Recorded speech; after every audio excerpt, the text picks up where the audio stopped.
Bom dia a todos. Então, conforme prometido na nossa videoconferência, iremos fazer essa rotina, onde eu vou gravar uma aula, assistir essa aula, e depois vamos participar juntos de uma videoconferência no final da tarde.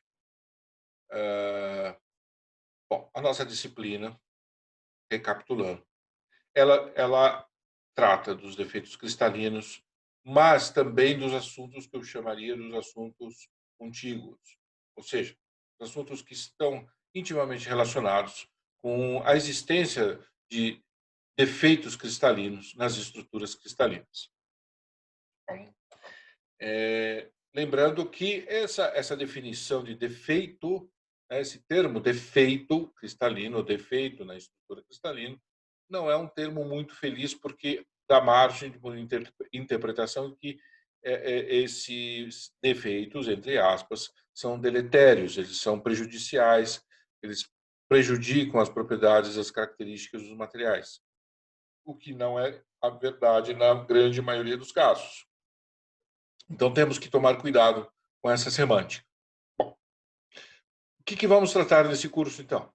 Primeiro, vamos falar aqui sobre as estruturas cristalinas, né? Sob um ponto de vista, vou tentar fugir um pouco do convencional nos cursos de ciência dos materiais. Vou dar um enfoque um pouquinho mais cristalográfico, né? Um pouquinho mais voltado à cristalografia, para que vocês entendam a questão da simetria, porque, na verdade, esses defeitos estruturais não são defeitos, são quebras de simetria. E essas quebras de simetria, essas interrupções de simetria, elas é que irão conferir a esses defeitos, ou vão levar com que esses defeitos acarretem consequências interessantes nos materiais cristalinos. Então, o que vamos falar? Primeiro, vamos falar das estruturas cristalinas.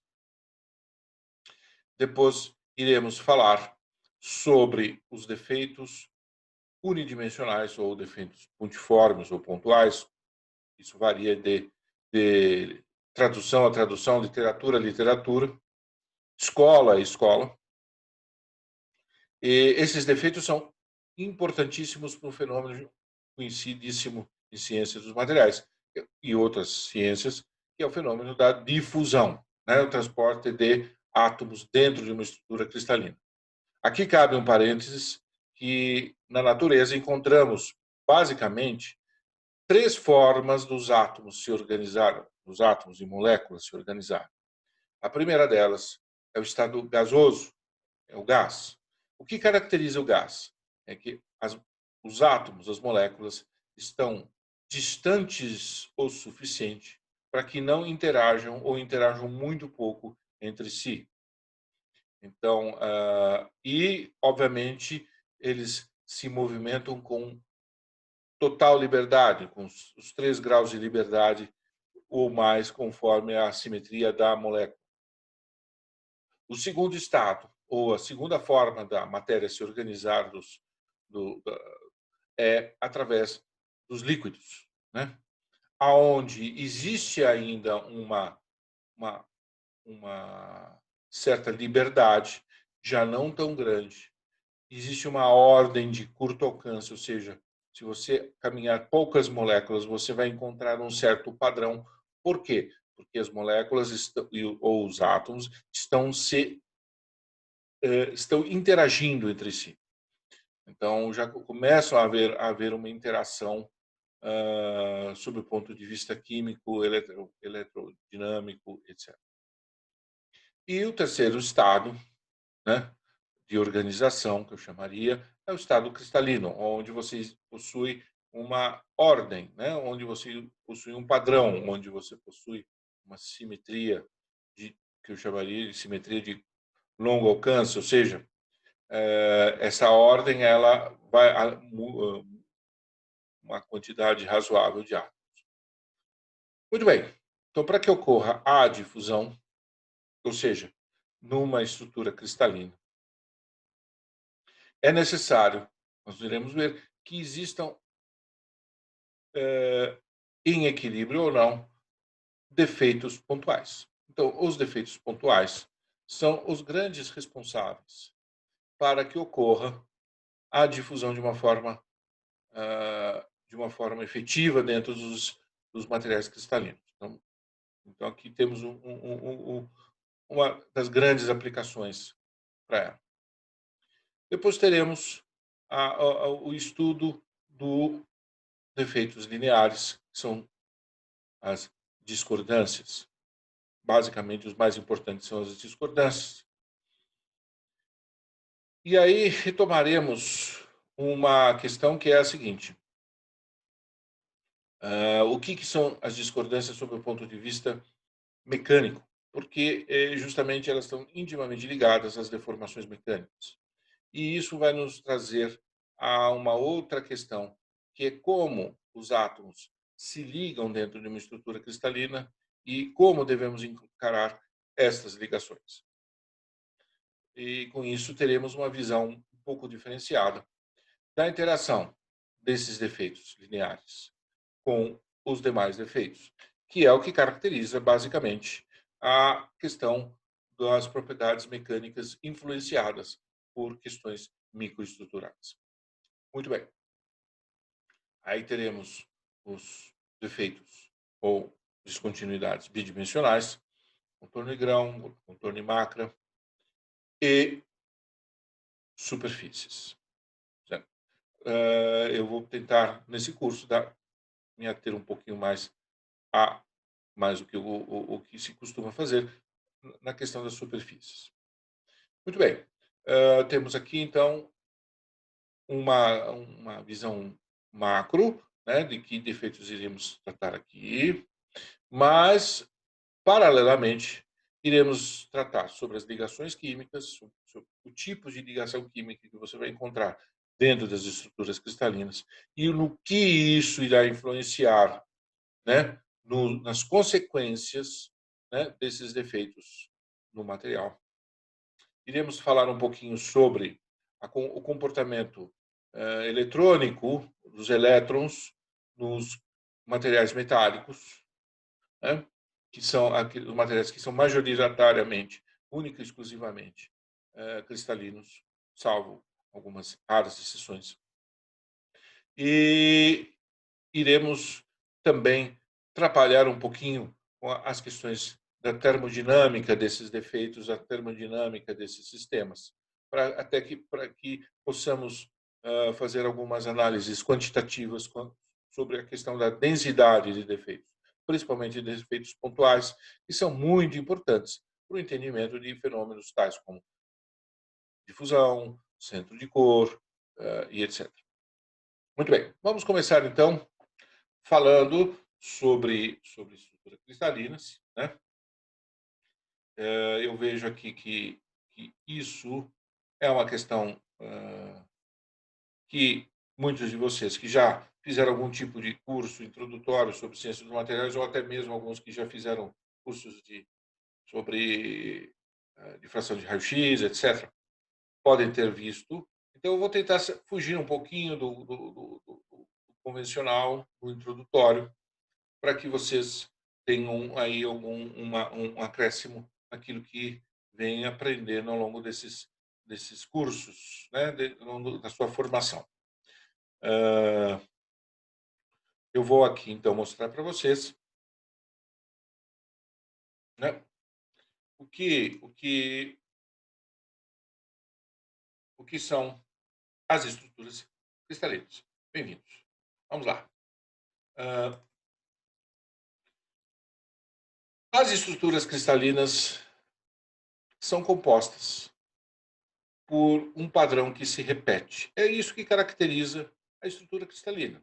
Tá? São padrões que se repetem. Então, para facilitar nosso entendimento, a nossa visão, vamos começar pensando bidimensionalmente, certo? Esses padrões nós encontramos em diversas situações, né? Esses padrões de repetição. E essa repetição, no caso das estruturas cristalinas, são as repetições da célula cristalina ou da célula unitária.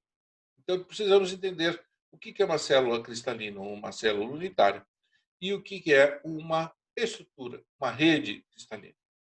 Ok? Então,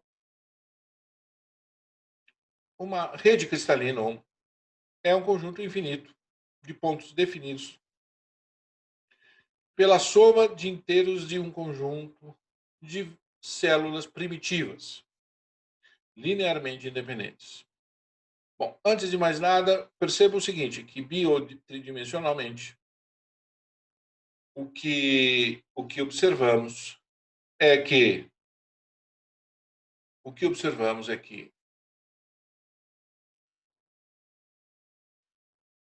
é um conceito matemático, certo? O que está por trás da, do entendimento das estruturas cristalinas é uma questão geométrica matemática. E isso nós vamos perceber ao longo nessa aula. Então, veja, matematicamente falando, então você tem uma célula, o que você vai ter? Pontos onde você pode ter ou não a presença de átomos, né? Ou a presença de moléculas, e desses pontos você define uma referência, né? Você define vetores que irão lhe dar a sua referência, ou seja, a sua base, ou seja, o seu, né, os seus vetores que irão, a partir deles, descreverem toda a rede. É um tanto abstrato isso, não é? Vamos pensar de uma outra forma. Vamos pensar de uma outra forma. O que caracteriza, então, uma estrutura periódica? Dentre elas está a estrutura cristalina, é o quê? Você tem essa estrutura periódica, seria essa figurinha aqui, né? Então você tem a rede. Eu deixo aqui algumas figuras em inglês, é proposital para que vocês também adquiram um vocabulário técnico nessa área, né? Então, eu evito de traduzir, eu coleto imagens, né? Eu busco imagens que sejam interessantes e eu evito de traduzir justamente para que vocês adquiram esse vocabulário, né? Desculpe o parênteses, mas cabe essa justificativa. Então, vocês vejam, o que nós temos, a nossa estrutura periódica é composta por essa figurinha aqui, né? Essa figurinha, se a gente perceber, ela é composta por dois elementos. O primeiro é o objeto que se repete. Esse objeto que se repete, em simetria, nós damos o nome de motivo. É um motivo. E, por outro lado, a rede, onde são os pontos geométricos aonde os motivos podem ser posicionados. Então, a soma entre esses o motivo e esses pontos possíveis, que nós podemos chamar de ritmo, nós podemos chamar de padrão geométrico. O conjunto desses dois elementos me dá a estrutura periódica. No caso, então, o nosso motivo vai ser quem? Né? As células unitárias, são as células unitárias que serão os nossos motivos, e os pontos são definidos através desses vetores, que são múltiplos inteiros, né? São devidos à multiplicação inteira, números inteiros, em relação à base dessa célula unitária. Nós vamos falar sobre isso com mais detalhes, só para mostrar para vocês a diferença do conceito, né, de uma descrição vetorial para uma descrição em termos de simetria, em termos de repetição. Ok? Então, eu queria, antes de mais nada, falar um pouquinho sobre simetria. É um tema bastante vasto, é um tema que, obviamente, no tempo exíguo que nós temos aqui, eu não irei, uh, eu não irei uh, digamos assim,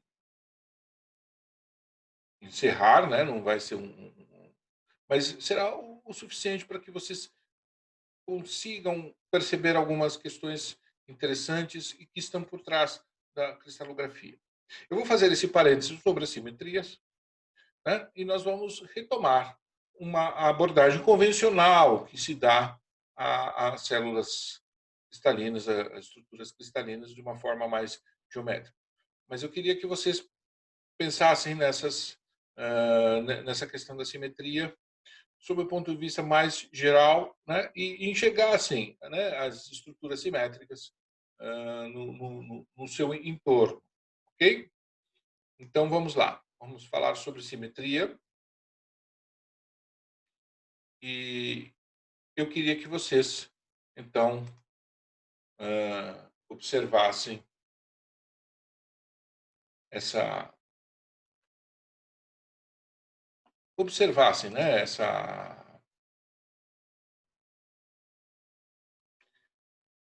esse aspecto muito interessante que a simetria traz para a gente.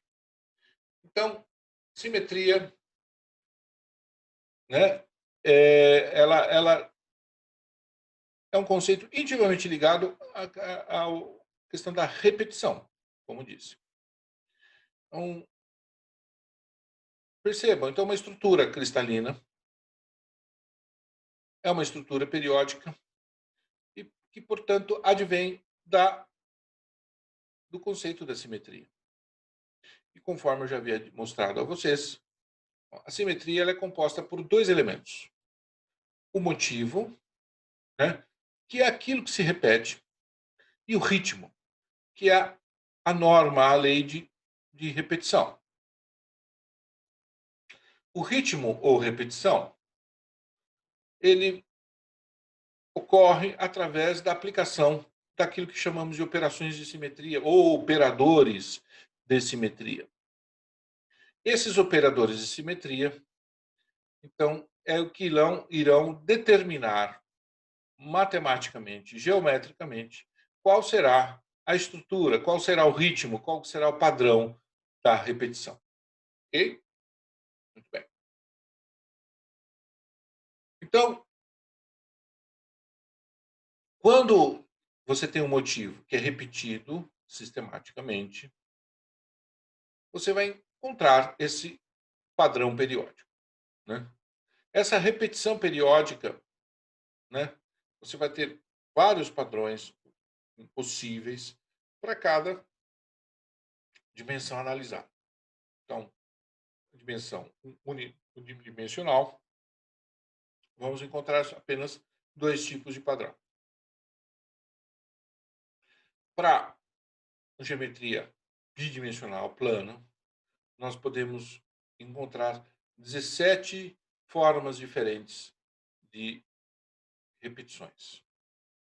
E no mundo tridimensional, essa repetição pode se dar de 230 formas diferentes, né? Então, se os cristais eles são tridimensionais, então, em tese, os padrões geométricos desses cristais poderiam ocorrer em 230 formas diferentes. Nós sabemos e nós veremos que isso não será verdade por uma questão, para questão característica dos cristais e da cristalografia, certo? Então, quais são essas operações, né, que vão resultar em padrões geométricos simétricos, né? A primeira operação é a translação. Nós vimos, né, a translação, nós vimos naquele primeiro slide, quando definimos o que são aqueles pontos na estrutura cristalina. Então, o que é a translação? É você caminhar, né? Você fazer com que o motivo caminhe ao longo do espaço através de uma regra de repetição linear. Outra forma de gerar um padrão simétrico é a reflexão sobre um pano. E um exemplo de simetria por reflexão, de operador por reflexão, está aqui, nas nossas mãos. O conceito tem a ver muito com o conceito de direita e esquerda, né? Veja, aqui nós temos uma reflexão, né? Então, o nosso corpo, o corpo humano, ele possui essa operação de simetria, né? Em termos externos. Internamente, os nossos órgãos, nós sabemos que não possuem esse operador, né? Eles estão de uma forma unívoca. Bom, aqui está um exemplo de reflexão. A outra operação é a rotação ao redor de um eixo. Nós vamos observar com bastante atenção. A outra operação é a inversão em relação a um ponto. E depois, a rotação helicoidal, que na verdade é rotação mais translação, e a reflexão deslizante, que na verdade é a reflexão mais translação.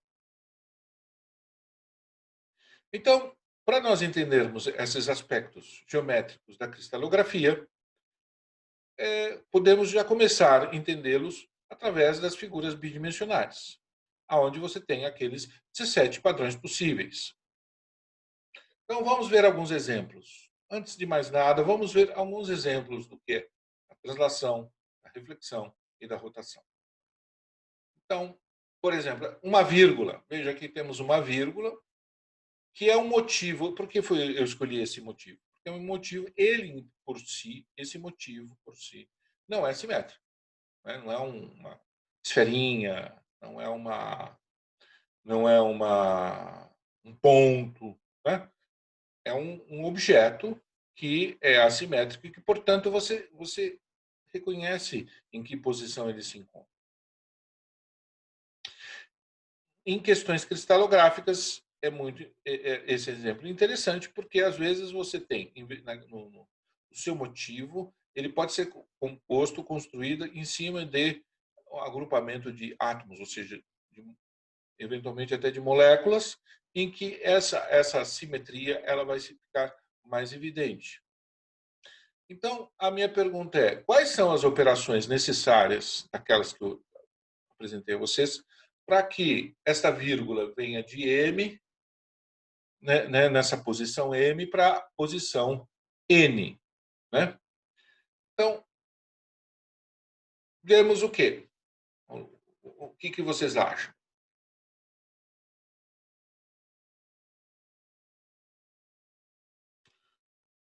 A primeira coisa que observamos aqui é que houve uma operação de translação.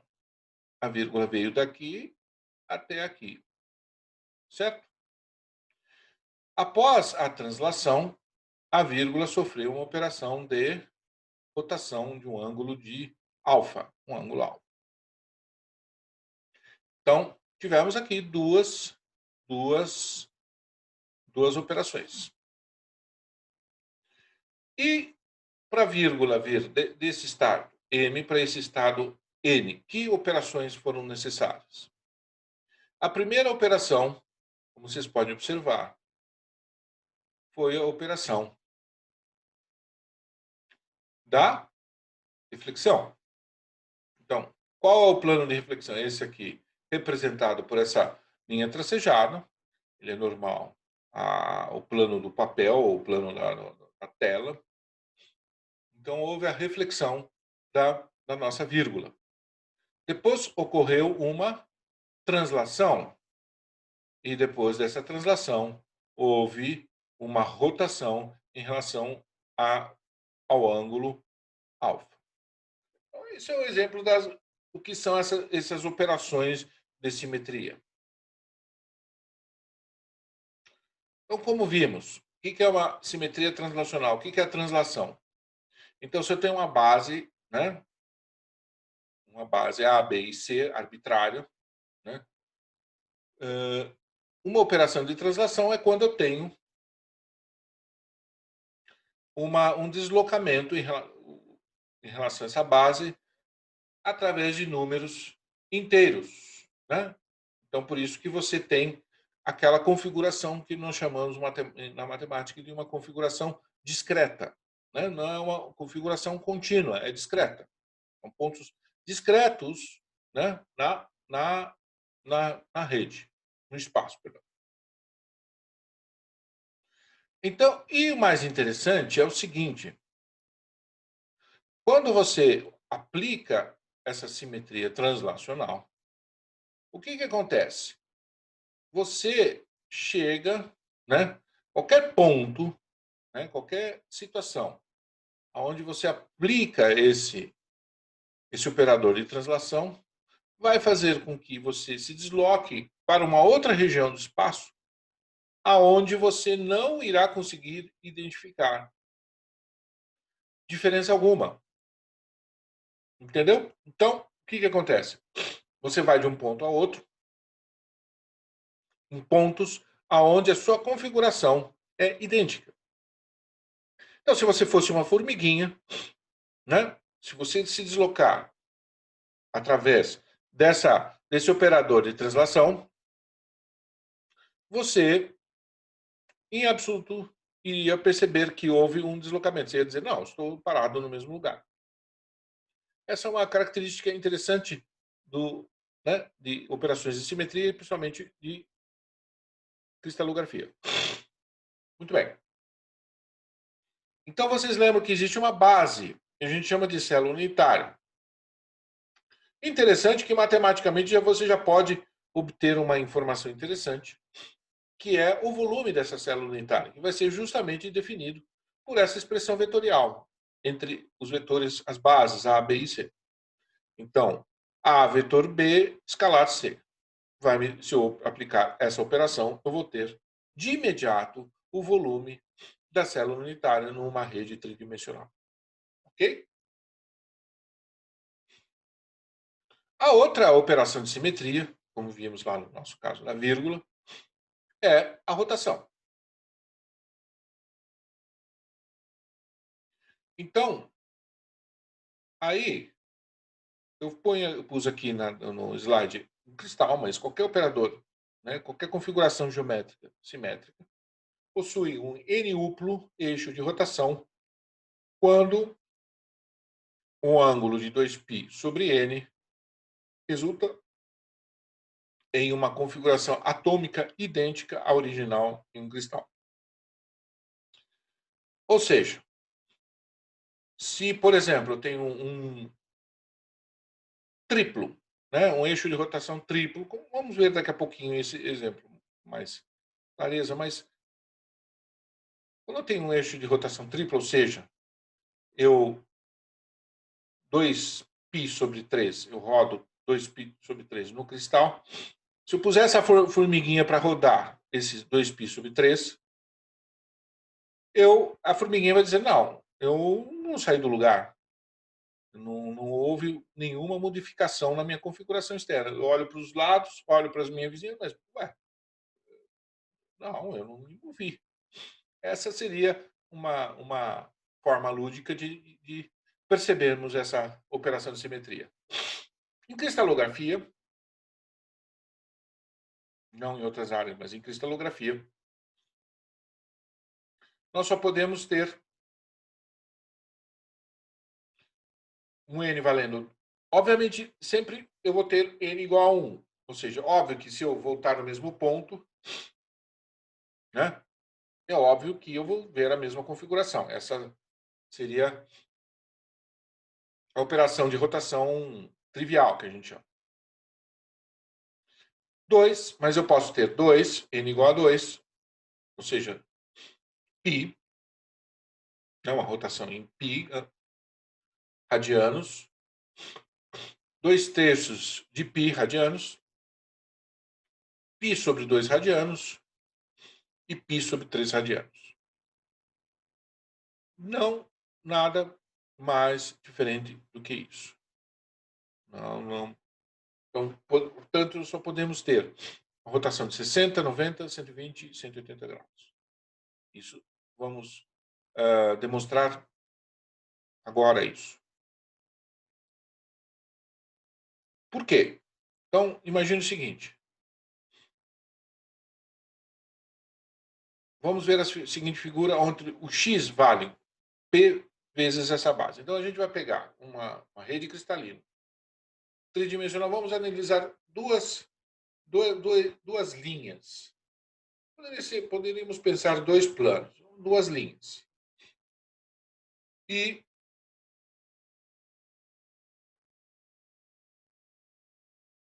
certo? Linha A e a linha B. Então, eu tenho meus pontos aqui, que vão se repetindo. E na linha de baixo, eu tenho outros pontos. Certo?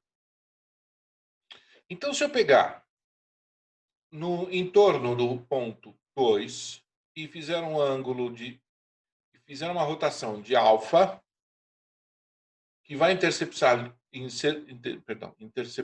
a linha de baixo, do ponto 1', certo? E pegando a uma certa distância desses pontos, o ponto M menos 1 e os pontos M menos 1 e o ponto M, e fizer essa mesma rotação em alfa, eu vou ter essa interceptação aqui em M',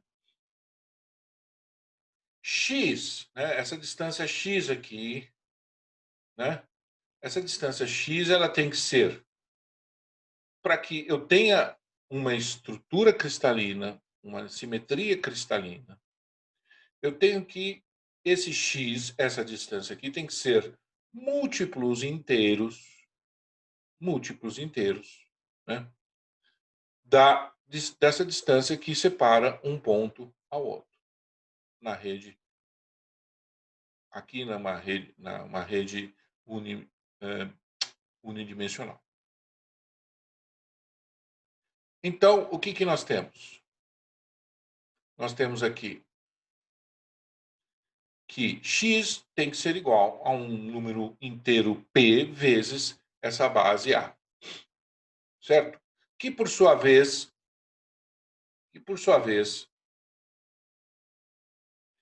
m é igual a m menos 3a, certo? Vezes a, mais 2a cosseno de alfa. Então, esse P vezes A pode ser traduzido através dessa relação trigonométrica.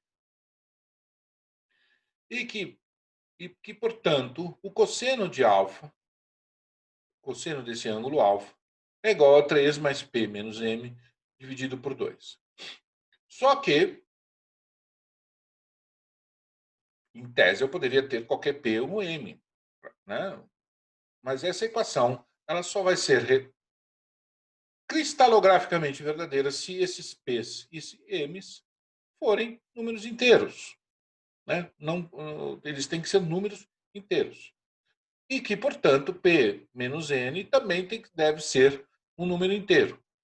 Então, para um alfa dentro do círculo, né, da circunferência unitária, ou seja, um alfa entre 0 a 2π, quais são os alfas que são possíveis se P e M, ou P menos N, forem inteiros? Então, nós encontramos aqui nessa tabelinha aqui, certo?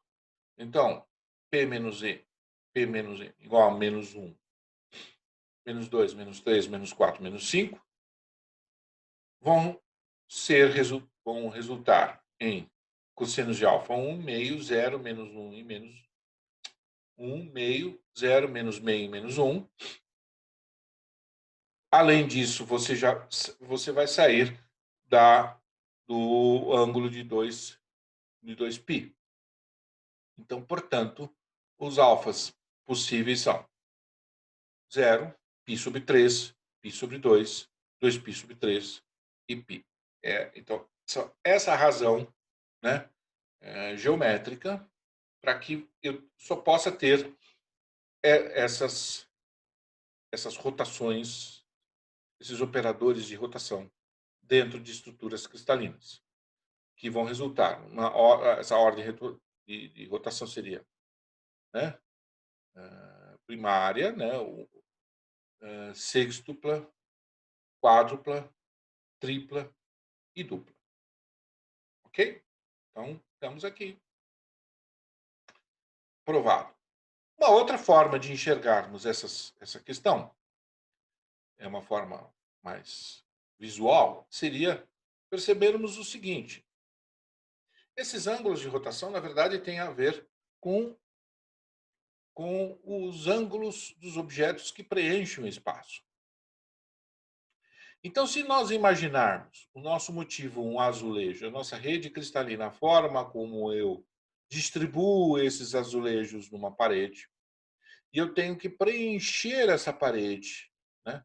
Eu tenho que preencher essa parede de uma forma completa, contínua e uniforme.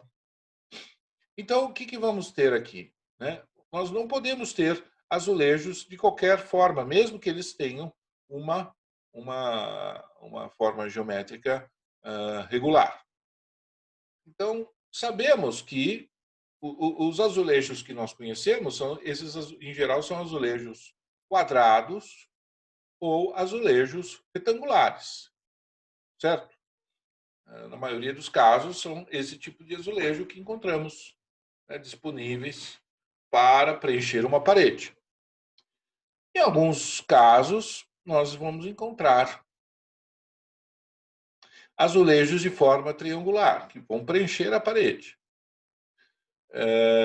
Quem já não viu, né, existem as lajotas, os pisos, chamam de pisos hidráulicos antigos, eles tinham esse formato também, né? Formato de hexágono. Agora, olha que interessante, se eu tentar fazer um azulejo com uma geometria, por exemplo, pentagonal, eu não vou conseguir, com esse azulejo, preencher a minha parede.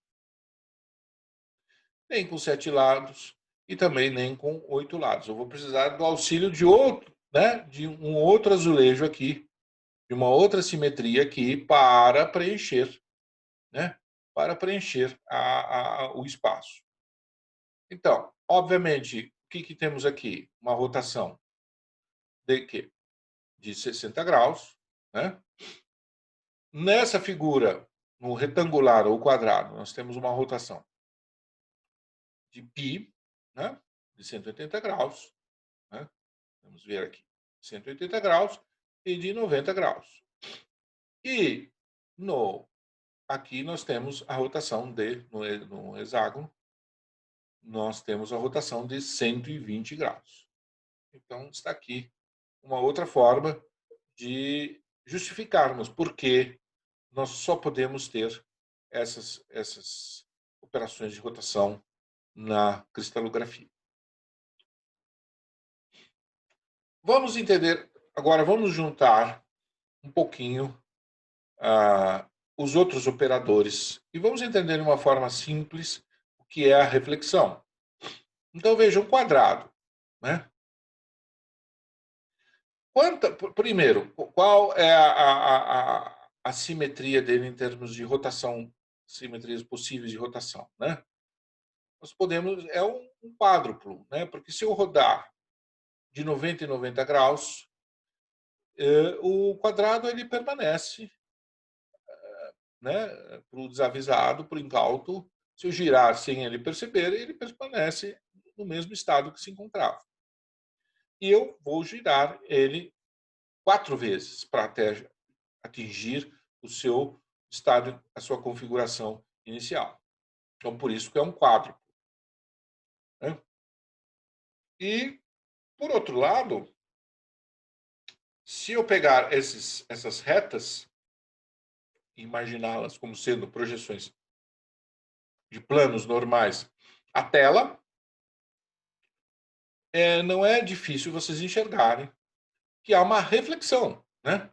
Então, por exemplo, se eu pegar a reta 2, né, ou seja, esse plano normal à superfície 2, eu tenho uma reflexão de um face para outra. E não é difícil vocês observarem que o mesmo vale para as outras os outros planos, essas outras retas, 1, 2, 3 e 4. Então, daqui percebemos o quê? Uma notação. Primeiro que é interessante vocês observarem a notação que nós utilizamos geometricamente para representar essas rotações. Então, quando eu tenho um eixo de rotação duplo, eu uso essa lentinha aqui, essa coisa meio, né, ovaloide, assim.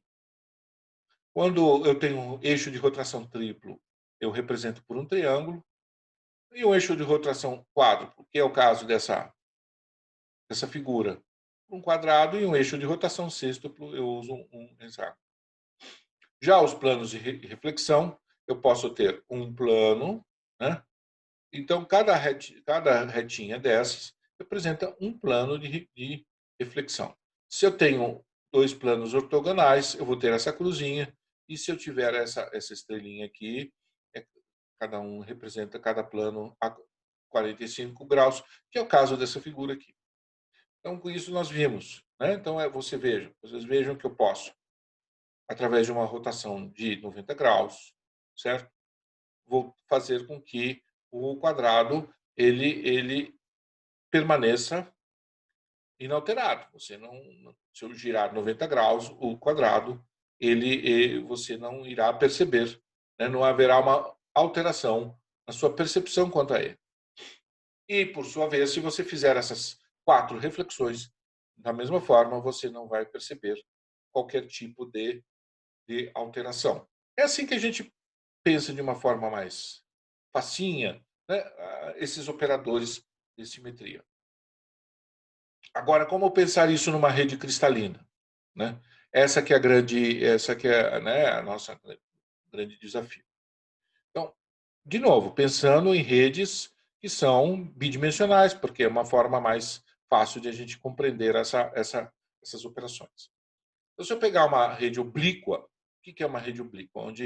Onde se eu pegar a base A e B, o ângulo alfa é diferente de 90 graus, essa seria a situação, uma base oblíqua seria a situação talvez mais geral, né, encontrada, mais irregular, vamos dizer assim, encontrada em cristalografia.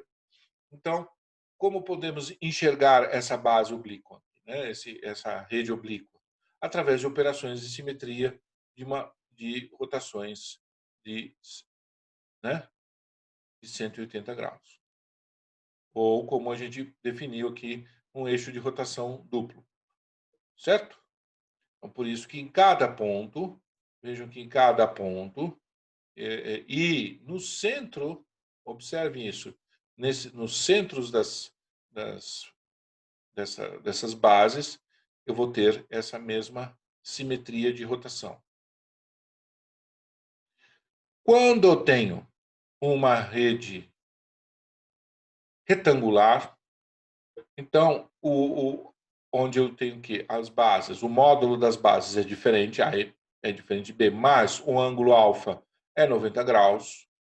Então, eu vou ter, né, simetrias de duplas de reflexão e também duplas de rotação e também reflexão. Então, observem aqui, através uma reflexões ortogonais, né? Esses traços aqui definem claramente quais são os planos de reflexão. Então, vocês podem perceber que se eu fizer uma reflexão ao longo desses planos, nesses pontos, eu vou ter uma configuração que a gente chama de configuração invariante. Se eu tenho uma rede retangular com que a gente chamaria de face centrada, né? Ou seja, na face dela, um posicionamento de um ponto. Então, essa simetria é a mesma que se eu tiver uma rede retangular com é uma mistura de uma rede retangular com uma rede oblíqua. Então, aqui já vimos 3 possíveis configurações, né, de redes cristalinas bidimensionais. As outras 2 é a quadrada, né, onde A e o módulo de A e o módulo de B são idênticos e o ângulo é de 90 graus. Então, observem aqui quais são as possíveis operações de simetria, quais são as operações de simetria que resultam nesta configuração. Ok? Então, aqui eu tenho uma quádrupla, aqui eu tenho uma binária, certo?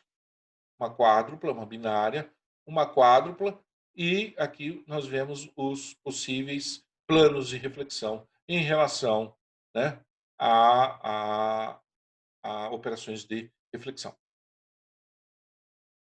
E, por fim, uma configuração hexagonal, né, onde eu tenho os módulos da base são idênticos, mas o ângulo alfa não é 90 graus, e sim 120 graus. Então, e aí vamos ter todas essas operações de simetria que vão resultar nesse padrão observado.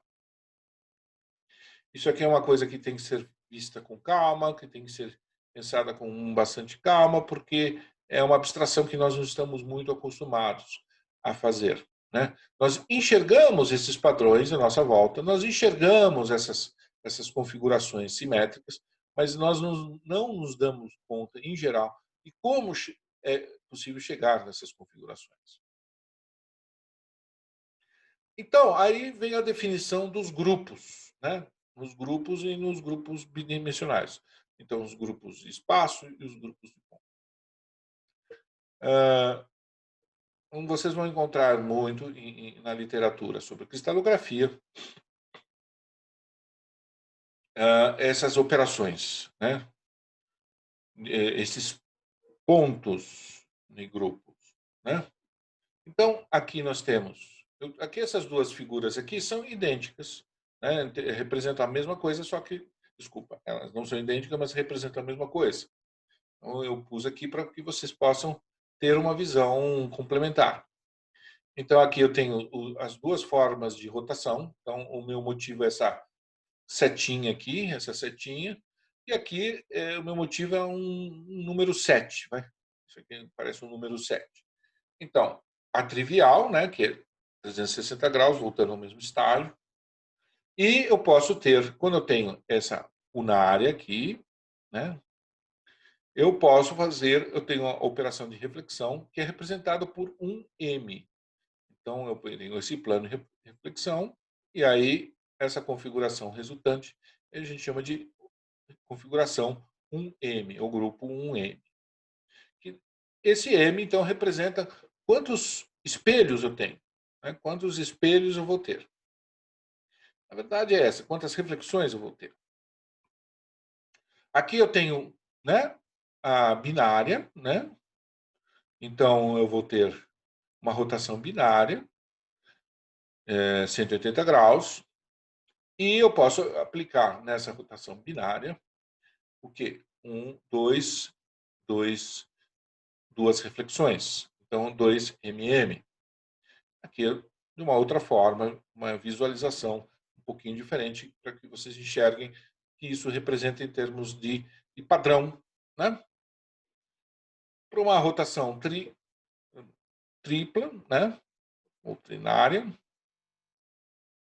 E se eu aplicar nos planos, né? Nesses planos da rotação trinária, reflexões, eu vou ter essa configuração 3M. E vocês vejam que também, de novo, uma outra forma de enxergarmos esta configuração.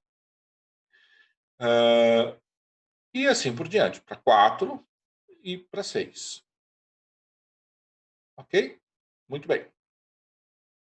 E o que isso, né? Como enxergamos isso nas nossas redes cristalinas? No sistema cristalino oblíquo, aquele primeiro irregular, nós temos os pontos de grupo 1 e 2. Né? E chamamos esses sistemas de primitivos, por isso que usamos a letra P. Nos pontos os operadores, os pontos para a geração da estrutura, né, do sistema retangular, desculpa, esse sistema retangular, nós temos o operador 1M e o 2MM. Então, vamos ter uma situação, um sistema de brevet primitivo e a situação dele centrado. E aí vamos ter aqui o número de planos para cada sistema. No sistema quadrado, obviamente, vamos ter a configuração 4 e 4MM. E esse é considerado uma célula primitiva. E, por fim, hexagonal, 3, 3M, 6, 6M. Vamos encontrar esses 4 pontos, né? Esses 4 pontos, grupos de pontos aqui, que vão gerar uma célula primitiva com 5 planos de reflexão. E com isso é gerado tridimensionalmente, e com esses operadores são gerados as 14 redes de brevet. Certo? Essa seria a origem, né, desses sistemas que estão conhecidos por muitos de vocês. Observem que, então, na verdade, o mesmo raciocínio que nós utilizamos para preencher o espaço bidimensional, nós utilizamos aqui para preencher o espaço tridimensional. E aí nós temos as mesmas configurações, podemos imaginar as mesmas configurações, né, para os sistemas que nós encontramos, né, na natureza, sistemas cristalinos encontramos na natureza. Ok? Muito bem. Com isso, falamos um pouquinho sobre simetrias e simetrias cristalográficas. Depois eu vou passar para vocês referências, né, aqueles que tiverem interesse em detalhar um pouco mais esses conceitos. Eu passo para vocês as referências necessárias. Ok? Vamos lá. Então, aqui nós vamos voltar, então, às nossas redes cristalinas, para que, na abordagem que eu chamo de abordagem convencional. Né? Vamos voltar à abordagem convencional. E eu gostaria que vocês fizessem uma ponte daquela visão, daquela abordagem, em termos de operadores de simetria, com a abordagem que normalmente a literatura aborda, os livros didáticos abordam sobre esse tema. Então, nós vemos aqui, né, vejam que para a mesma estrutura cristalina, eu posso enxergar ou determinar diferentes motivos, diferentes motivos para os mesmos pontos. Vejam que os átomos eles se encontram aqui nos mesmos pontos, mas eu vejo diferentes motivos. E essa característica é justamente em função dessa questão da simetria. E eu posso definir as minhas células unitárias de formas, portanto, distintas, desde que elas sejam capazes de, como disse, de preencher o espaço, né? Os meus azulejos, eles precisam cobrir a parede. Então, aqui eu tenho uma célula unitária convencional para essa rede aqui, uma célula unitária primitiva e uma célula unitária que a gente chama de Wigner-Seitz. Certo? O que nada mais é do que você pega os pontos, você pega um ponto, entre os pontos contíguos você traça uma bissetriz, uma mediana. Você traçou uma mediana aqui e com isso você forma a figura da célula unitária de Wigner-Seitz, que é muito importante quando formos estudar bandas, estruturas de bandas. Muito bem. Agora voltamos. Então, observem que eu determinei o meu motivo. Então, como eu represento esse motivo de uma forma vetorial, né? Então, de novo, nós escolhemos a nossa base. A nossa base é, obviamente, o módulo da nossa base seria o tamanho A do cubinho que cabe esse padrão cristalino. E cada ponto desse meu cubinho, ele é representado por um vetorzinho. Certo?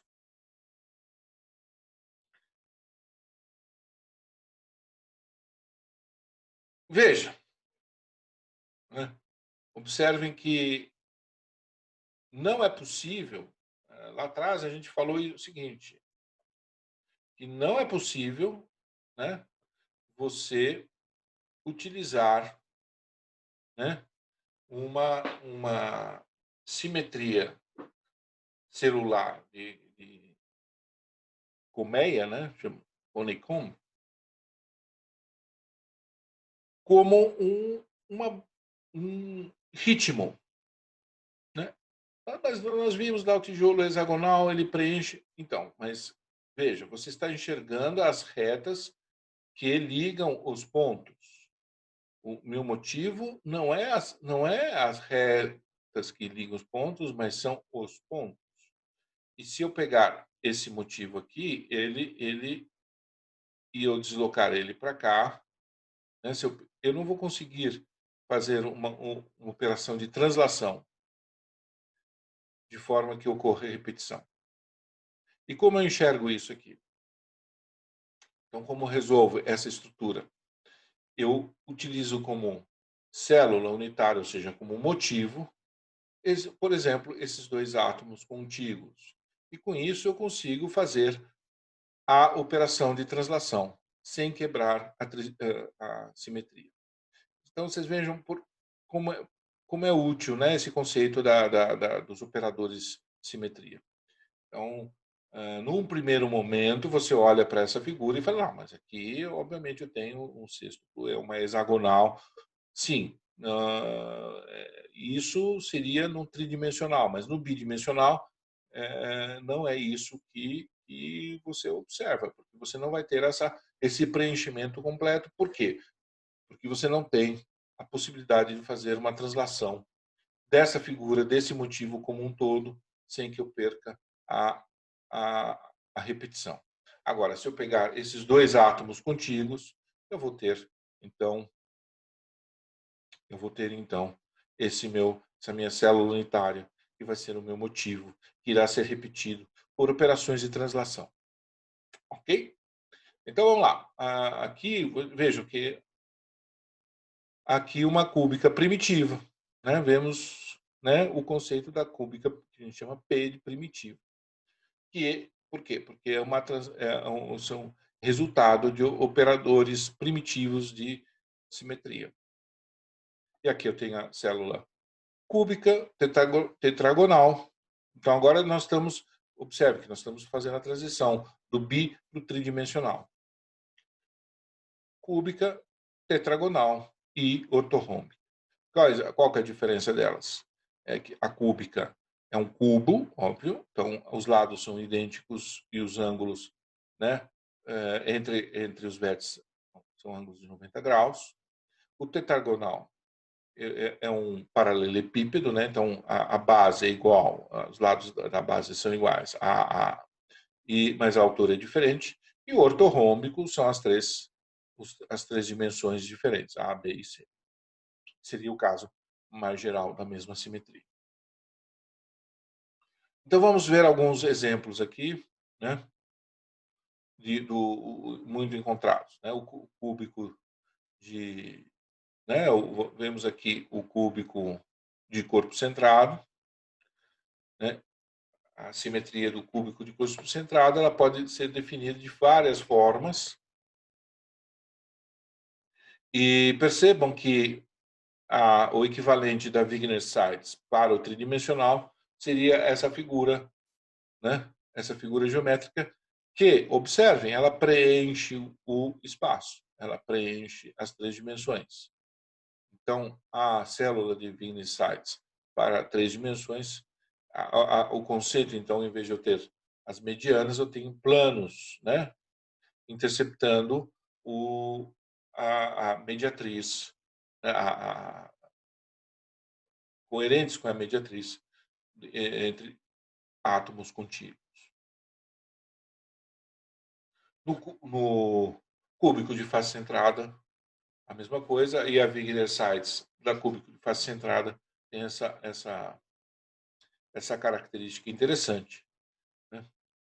E da mesma forma, ele vai preencher todo o espaço. É o suficiente, essa figura geométrica é suficiente para preencher todo o espaço.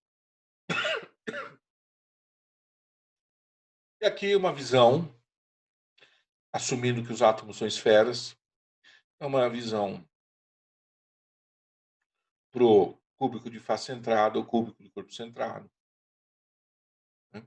Onde você tem o preenchimento dos átomos, preenchendo o espaço. Vamos retornar aqui ao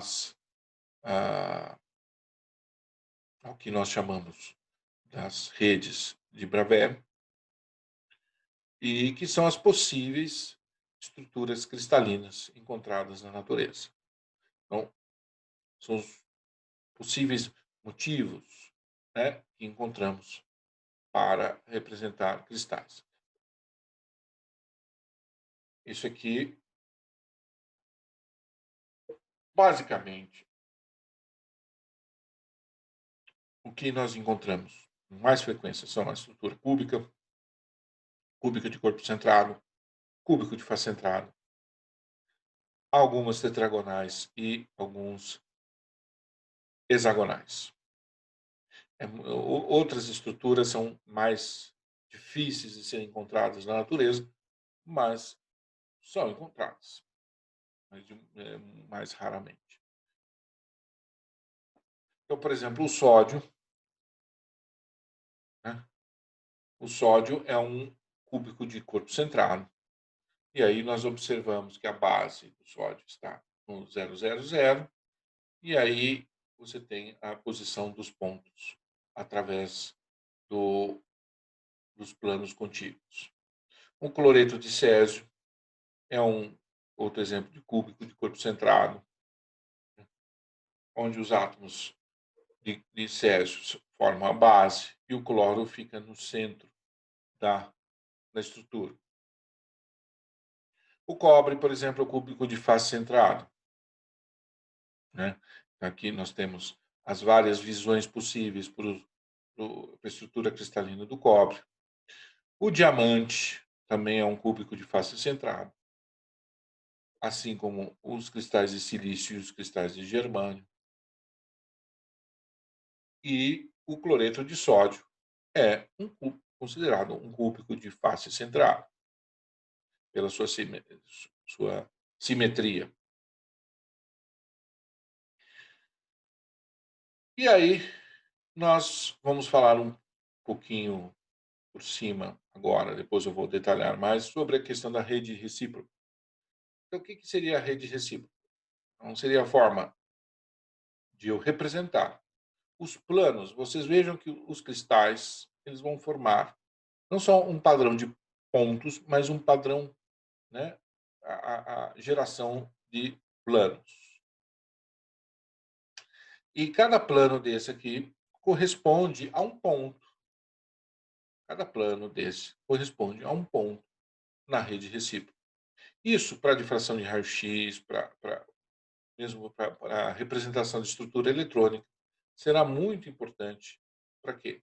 Para que nós façamos uma representação geométrica nesse espaço recíproco. As contas ficam mais fáceis, o entendimento dos processos é mais fácil. Mas aqui eu vou fazer aqui um parênteses final, aonde eu vou dizer para vocês o seguinte. Primeiro que nós vamos ver na próxima aula quais são as formas de ligação química que existem entre esses átomos que compõem a estrutura cristalina. E já adianto a vocês que o modelo mais fidedigno, né, o modelo que melhor representa o comportamento dessas ligações químicas entre os átomos é o modelo do oscilador harmônico. Ou seja, então nós podemos enxergar as ligações químicas entre esses átomos que compõem a rede cristalina como se fossem molas, né? Como se fossem molinhas. Então nós temos a rede cristalina funcionando como um oscilador. E é por isso que a simetria dessas redes é muito importante. E eu brincaria com vocês dizendo que esses osciladores, portanto, cada plano desses correspondem a como se fosse um instrumento musical, né? Como se você tivesse uma corda vibrando onde eu tenho frequências naturais. E essas frequências naturais vão determinar como a minha estrutura vai se comportar a partir de determinados estímulos, digamos assim. Então, cada ponto na rede recíproca seria o equivalente a cada como se fossem cordinhas, né? Cordas, instrumentos de cordas.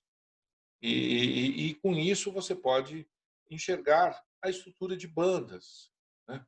Através das zonas de Brillouin.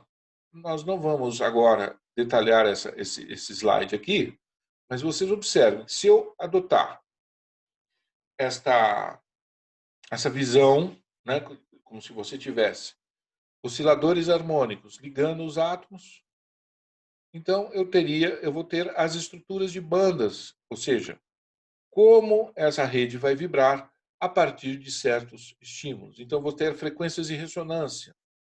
Essas frequências de ressonância, como eu tenho no violão, num instrumento de sopro, né, que nada mais é isso do que isso. E isso será muito importante para determinar as propriedades, tanto mecânicas, quanto elétricas, quanto magnéticas, quanto óticas dos materiais. O que eu posso dizer para vocês, né, para ajudá-los a um pouco mais na abstração, para aqueles que para aqueles que nunca tomaram contato com esse conceito de estrutura cristalina. Então, fiquem muito atentos ao que você encontra no seu dia a dia que representam repetições. A primeira coisa interessante a ser observada, né, quando a gente fala em simetria, é um pouquinho nosso cérebro, ele gosta, né, de estruturas simétricas. Nós temos uma noção do belo, né? A noção do belo, ela é uma noção. Nós fomos educados para que enxergar coisas simétricas como sendo coisas belas. Então, quando você vê uma figura dessas, eu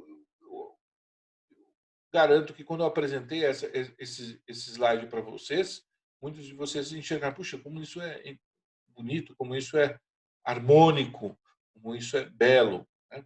Porque justamente possui um ritmo, né? O nosso cérebro gosta disso aí. Então, observem, né? E eu gosto de mostrar, de contar que um jeito interessante de você observar a simetria de uma estrutura cristalina é você ir uma feira livre, e você vê aqueles feirantes que eles organizam as laranjas em pilhas muito bem ordenadas, né? Então, as laranjas colocadas de uma forma ordenada, de uma forma organizada. Certamente você vai perceber que elas têm tudo a ver com o que eu mostrei para vocês, né? Como um exemplo de estrutura cristalina. E quando que eu mostrei para vocês isso, né? Eu mostrei para vocês uma figura muito parecida, por exemplo, como essa aqui, com essa figura. Então, vocês vão enxergar aquela, na pilha de laranjas, uma configuração provavelmente muito próxima a um cúbico de corpo centrado ou um cúbico de face centrado. Então, o que você tem que observar nessa pilha? Você tem que observar que existe esse padrão, essa repetição. Existem planos, né? Você pode enxergar, se você olhar com certo cuidado, você vai enxergar planos, né? Planos, que são justamente os planos cristalográficos. E esses planos vão ser muito importantes para que nós entendamos algumas características dos materiais. Ok? Então, eu vou ficar por aqui. Vou passar para vocês depois algumas perguntinhas para que vocês respondam sobre esta aula. Espero que vocês tenham bastante dúvidas. Espero que vocês assistam isso e hoje no nosso encontro pessoal sejam tiradas dúvidas e que a gente continue firme e forte no nosso curso de efeitos estruturais. Tá bom? Então, até a próxima, pessoal. Tchau, tchau.